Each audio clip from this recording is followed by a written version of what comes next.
Bonjour PSF 211, méthode de recherche en psychologie.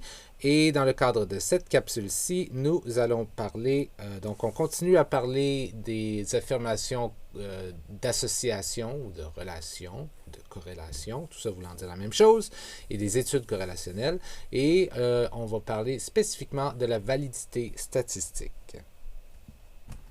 Donc en gros, lorsqu'on parle de validité statistique, ce qu'on doit se demander, c'est l'étude arrive avec des données et l'étude arrive avec des analyses statistiques avec lesquelles elle analyse ces données.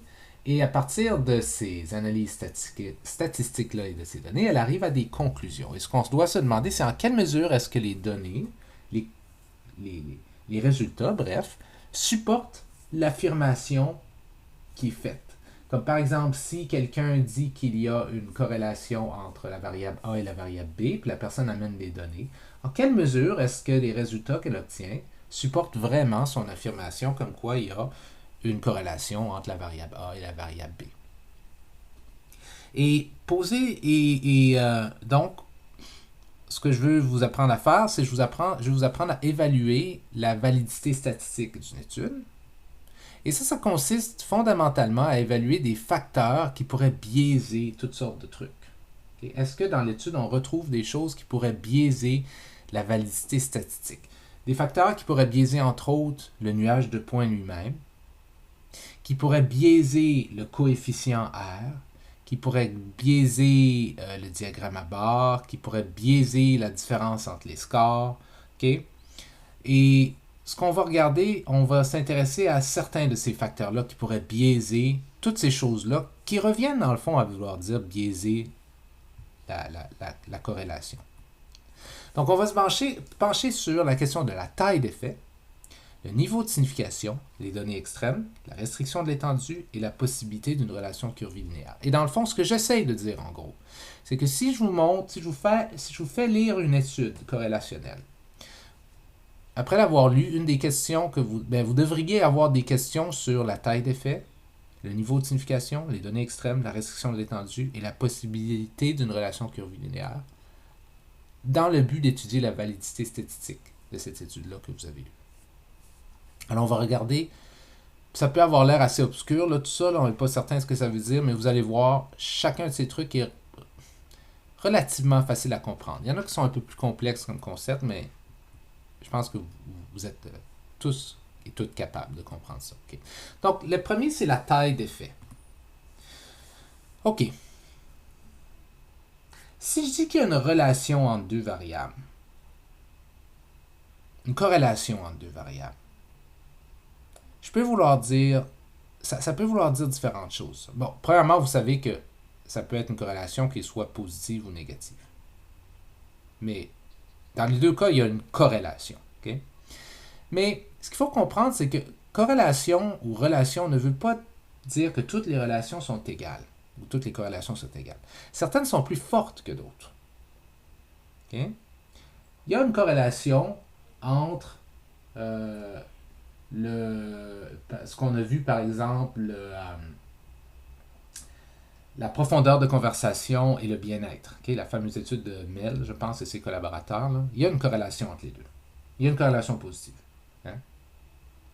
Il y a aussi une corrélation positive entre votre taille en mètres et votre taille en pieds. OK? Ben, vous n'auriez pas de problème à comprendre que même s'il y a une corrélation positive dans ces deux cas-là, on ne parle pas du même niveau, là, dans le sens où celle entre votre taille en mètres et votre taille en pieds, c'est une corrélation qui est super forte, tellement forte qu'elle est parfaite. C'est du plus 1. Et pourquoi? Parce qu'on mesure la même chose. Donc, c'est normal. Okay? L'autre, celle observée par Mel et ses collaborateurs, il y a une corrélation, mais elle n'est vraiment pas aussi forte que l'exemple de mesurer en pieds puis mesurer en mètres. Okay? Donc, toute relation n'est pas nécessairement égale. Certaines sont plus fortes que d'autres. Okay? Ici, on voit un exemple. Vous avez le tableau A qui est en haut, le graphique A qui est en haut et le graphique B qui est en bas, OK? Les deux distributions A et B montrent une relation positive entre les variables x et y. Toutefois, B démontre une relation qui est beaucoup plus forte que A. Ce qui veut dire que son R est plus proche que 1. Plus 1 dans ce cas-ci, parce qu'on voit une droite où on voit un nuage de points qui a tendance à aller diagonalement de gauche à droite, de haut en bas. De bas en haut, je veux dire. Okay?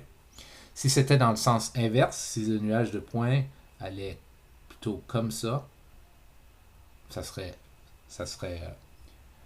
négatif. Ça serait dans le moins. Mais en tout cas, j'espère que vous voyez que la corrélation est plus forte ici que là. OK? Pas en train de dire qu'elle est plus positive nécessairement, parce que soit c'est positif ou c'est négatif. Là. Mais c'est qu'elle est plus forte ici que là. Dans ce cas-ci, c'est positif. Autrement dit, la taille d'effet de B, ici, entre les deux variables, est plus forte que la taille d'effet qu'on observe en A. Même s'il y a quand même une corrélation. Donc, de dire, on a trouvé une corrélation entre ces deux variables, vous devriez dire, ouais, mais de quelle force? De quelle force? C'est une corrélation de forte taille? Quelque chose qui se... Imaginons qu'on reste dans le positif, là. C'est-tu genre, pas moi, à partir de 0.5, genre? Tu sais, on avait vu les critères, là, que 0.10 c'était faible, 0.3 médium, 0.5, à partir de 0.5 c'était fort, les critères de Cohen. Mais c'est ça que vous devriez demander. Si vous lisez un article dans un journal populaire ou un truc, un post sur Facebook qui parle, il y a un lien entre ces deux affaires-ci, vous devriez vous dire, quelle force de lien. Exactement. Parce que votre cerveau va automatiquement penser que c'est un lien parfait. Tu sais, quand on entend, il y a un lien entre ces deux affaires-là, par exemple. Les gens qui font l'exercice sont aussi des gens qui font plus de telle affaire. Votre cerveau va automatiquement penser en termes vraiment parfaits. Là. Or, vous devriez vous dire, il y a un lien, quelle force? C'est la force de ce lien-là. C'est quelque chose qui vaut la peine d'être exploré plus loin ou non? Okay? Donc, c'est la question de la taille d'effet. Plus grande est la taille d'effet, ce qui veut dire plus grande est le R dans le fond. Okay? Plus exacte est la prédiction qui peut être effectuée. Alors, un exemple de ça. Supposons qu'on veut prédire la taille d'un enfant de 2 ans. Appelons-le Hugo, OK? Hugo a 2 ans. Et on veut prédire la taille qu'il aura à 18 ans. Okay? Donc, je vous mets un enfant de 2 ans devant vous. Je dis, ça, c'est Hugo. Et j'aimerais que tu prédises la taille qu'il aura lorsqu'il aura 18 ans. OK. Si on ne sait absolument rien de Hugo, on ne sait même pas sa taille maintenant. Il a 2 ans. On veut prédire la taille qu'il aura à 18 ans. Si on ne sait absolument rien, c'est quoi la meilleure stratégie pour prédire? Bien, la meilleure stratégie pour prédire, c'est de prendre la grandeur moyenne pour les gens de 18 ans. Parce qu'il y a des bonnes chances que Hugo se retrouve quelque part à l'entour de la moyenne. On ne sait rien de Hugo. On sait juste qu'il a 2 ans. La moyenne pour les gens de 18 ans est à peu près 175 cm. Donc, on prédirait pour Hugo 175 cm. Okay? En réalité, Hugo pourrait être, une fois arrivé à 18 ans, il pourrait être à la moyenne de 175, au-dessus, en dessous, on ne sait pas. Mais si tu n'as aucune information, la meilleure stratégie, c'est la moyenne. Mais maintenant, imaginons que j'ai une information. Parce que, imaginons que j'ai des données qui démontrent le niveau de corrélation entre la grandeur des individus à 2 ans et la grandeur des individus à 18 ans. Imaginez qu'il y a une base de données là-dessus. On a fait ça sur plusieurs années. On a mesuré les enfants à 2 ans, puis ensuite on les a remesurés lorsqu'ils ont eu 18 ans. Puis on a pris toutes ces données-là. Donc ça serait une étude qui prendrait 16 ans à faire, dans le fond. Mais imaginons qu'on l'a fait pour des milliers de personnes. Ce ne serait pas impossible à faire. En fait, ce ne serait vraiment pas impossible. On a juste besoin d'aller dans les dossiers médicaux des gens. Sur une période de 16 ans pour voir la corrélation entre l'âge à 2 ans et l'âge à 18 ans. Très facile, dans le fond quand on y pense. Présupposant qu'on a des participants qui ont gardé les mêmes Ah, il n'y a même pas besoin de garder les mêmes médecins. Dans le fond, on prend juste on fait juste aller dans leur histoire médicale, s'ils nous donnent le droit, évidemment, là, et ainsi de suite, puis on peut aller chercher ces données-là. Bon, imaginons qu'on a fait ça et qu'il y a une corrélation qui existe entre la grandeur de quelqu'un à 2 ans et la grandeur de quelqu'un à 18 ans. Ok. Maintenant, imaginons qu'on a ça et imaginons qu'on sait aussi à. Ben, en fait, voilà tous des exemples de gens à 2 ans et à 18 ans, les points rouges ici. Là. Comme par exemple, cette personne-là, à 2 ans, mesurait 87 cm, puis à 18 ans, en mesure 180. Cette personne-ci mesurait 89 cm à 2 ans et en mesure 190 ici, par exemple. Alors avec ça, on a tracé notre droite notre droite ici de prédiction, qu'on appelle une droite de prédiction. Okay? Et imaginons maintenant qu'on sait que Hugo est un petit peu plus petit que la moyenne des enfants pour 2 ans. Il mesure 83 cm. Okay? Il mesure 83 cm. Et on a cette droite-là où on connaît la corrélation entre la grandeur à 2 ans et la grandeur à 18 ans. Donc, étant donné ceci, on devrait probablement réviser notre prédiction à la baisse. Quelle prédiction? Bien, la prédiction de départ, là, on en avait la moyenne. Pourquoi? Bien, on sait qu'il y a une forte corrélation entre la grandeur à 2 ans et la grandeur à 18 ans. On peut voir, c'est une corrélation positive ici. Okay. Et on peut utiliser cette ligne de prédiction-là, générée à partir de cette corrélation-là. Donc, si on prend Hugo, qui maintenant mesure 83 cm, on sait qu'il mesure 83 cm maintenant à 2 ans, puis on veut savoir combien il va mesurer à 18 ans. Si on va voir dans la ligne, où est ma souris? Okay. 83, si on voit directement sur la ligne suppose qu'il serait ici. La grandeur prédite à 18 ans serait 172 cm. 172 cm, c'est 3 cm plus petit que quand on n'avait aucune information sur la corrélation entre 2 ans et 18 ans, puis on se basait juste sur la moyenne ici. La moyenne était de 175 cm. Donc, en utilisant des données sur la corrélation entre la grandeur à 2 ans et la grandeur à 18 ans, on peut faire une prédiction qui est un peu en dessous de la moyenne générale de 175 et qui est de 172 cm. Bon. Donc, suivant la droite de prédiction ici, on va prédire que Hugo mesurera 172 cm à 18 ans. C'est 3 cm en bas de la prédiction qu'on pourrait faire si on n'avait aucune information sur la corrélation entre les grandeurs entre 2 ans et 18 ans. Maintenant, avec cette droite de régression-là, de prédiction-là, on prédit 172 cm. Okay?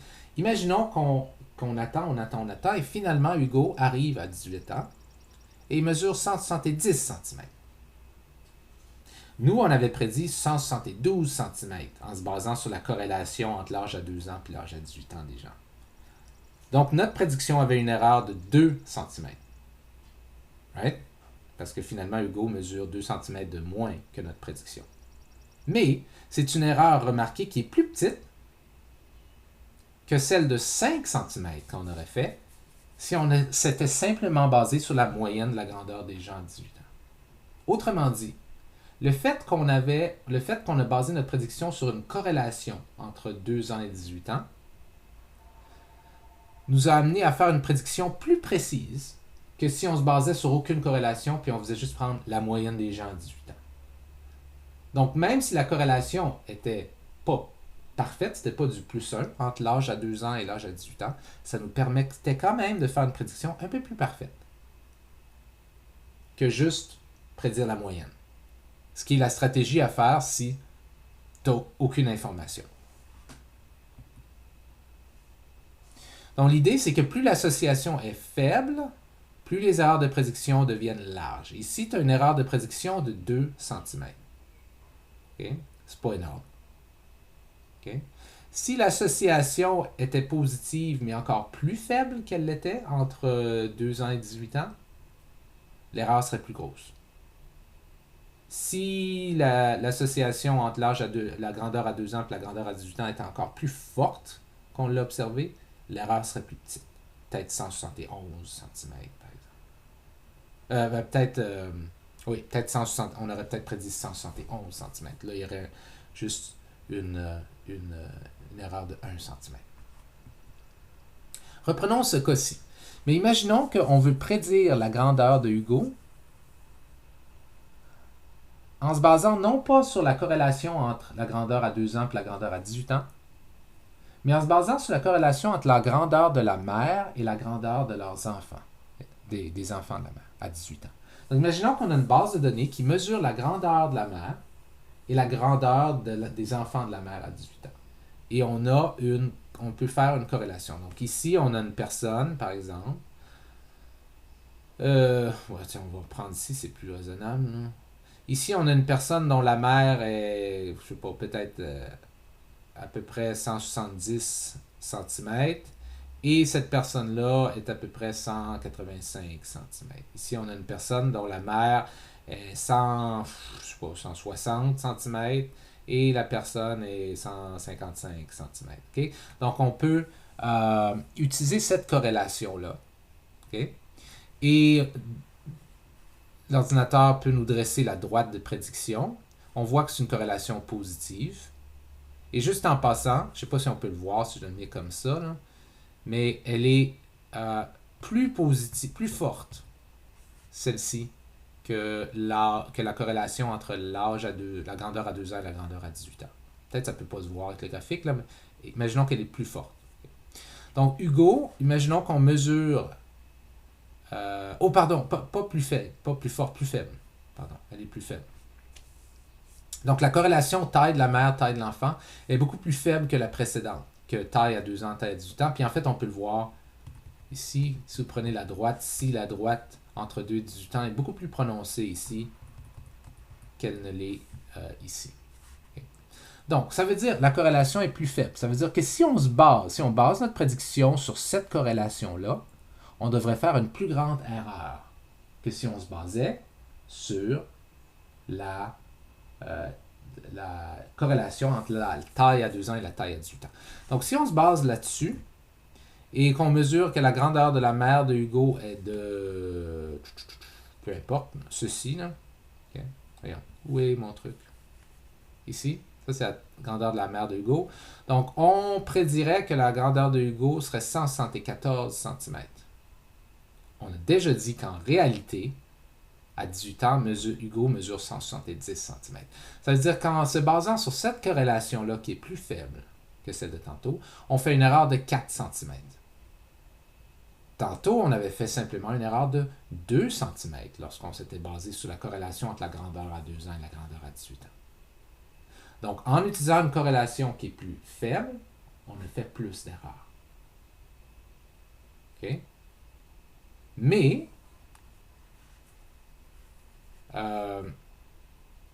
ouais, c'est ça. Il n'y a pas de mais, dans le fond. Donc, plus la corrélation est forte, plus la corrélation a une forte taille d'effet, plus elle permet une prédiction qui est proche de la réalité. Plus elle est faible, moins elle permet ça. Remarquez que ici, bon, Hugo est 170 cm. J'ai fait une erreur de plus 4. Je l'ai prédit 4 cm de trop. Mais c'est quand même une meilleure prédiction que si je m'étais basé sur aucune corrélation et j'avais juste pris la moyenne 175 cm. Donc, si tu me demandes, parce que là j'aurais une erreur de 5 cm, donc si tu me demandes laquelle corrélation serait la meilleure à prendre pour prédire le mieux, ça serait la corrélation entre la grandeur à 2 ans et la grandeur à 18 ans. Okay. Mais si j'ai le choix, je vais prendre cette corrélation-là.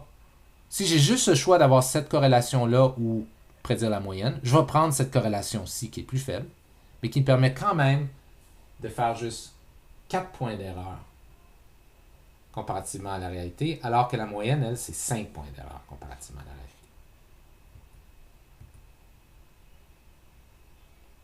OK? Donc ça, c'est le concept de taille d'effet. Les tailles d'effet larges, plus 0.5, moins 0.7, moins 0.8, plus 0.9. Okay? Les tailles d'effet larges comme ça sont normalement interprétées comme étant plus importantes comparativement aux plus petites. Mais il y a quelque chose qu'il faut comprendre toutefois, c'est que selon le contexte, une petite taille d'effet peut être très très importante. Okay? Par exemple, ce que j'essaie de dire dans le fond, c'est qu'il y a des domaines de recherche où une petite taille d'effet, on ne devrait pas dire ah, c'est petit, c'est pas important. Il y a des domaines où une petite taille d'effet, on devrait pas y porter trop d'attention. Puis il y a des domaines où c'est quand même important. Par exemple, imaginons une étude médicale, okay, comme celle de McCartney et Rosenthal en 2000, qui a montré que la consommation de prendre une aspirine par jour était associée à un plus faible taux de crise cardiaque, avec un R de 0.03. C'est très petit, 0.03, OK? C'est beaucoup plus petit que ce qui est considéré petit à 0.10, selon les critères de Cohen. C'est très petit. Donc on pourrait se dire, cette corrélation est presque inexistante. Là. C'est très petit. Il y en a une corrélation, mais elle est vraiment très petite. On n'a pas besoin de continuer de regarder. On ne devrait même pas penser à prescrire des aspirines pour diminuer, parce que ça pourrait être associé à un plus faible taux de crise cardiaque. Mais bien que le R soit petit, là, 0.03, l'étude démontre que le groupe de 11 000 individus qui ont consommé de l'aspirine, ils ont évité 85 attaques cardiaques. Okay? C'est quand même 0.03. C'est une très petite corrélation entre le nombre de crises cardiaques évitées et le nombre de personnes qui ont consommé des aspirines. Mais ça ne fait rien. On a quand même une étude ici qui a réussi à éviter 85 attaques cardiaques. Oui, sur 11 000 personnes, statistiquement, c'est rien. Mais en médecine, si vous pouvez prévenir une attaque cardiaque, ça vaut quelque chose. Okay? Donc, on a ici un exemple où on a une étude avec une toute petite corrélation, vraiment presque inexistante, mais qui, lorsqu'on la met dans le contexte de la réalité, c'est qu'on a évité, cette corrélation-là démontre qu'on peut éviter 85 attaques cardiaques. C'est quand même quelque chose d'important, même si c'est sur 11 000 personnes. Et donc, c'est cette idée que la taille d'effet, c'est pas juste une question de chiffres. Parfois, on doit mettre ça en contexte aussi. Je sais pas pourquoi ça s'arrête. Je vais retourner. Attendez un petit peu. Bon, j'ai compris pourquoi ça s'arrêtait. C'était la fin de mon PowerPoint, évidemment. Je pensais qu'il allait aller plus long. Donc, je vous fais une prochaine capsule où on continue de parler de la validité statistique. OK? Ciao.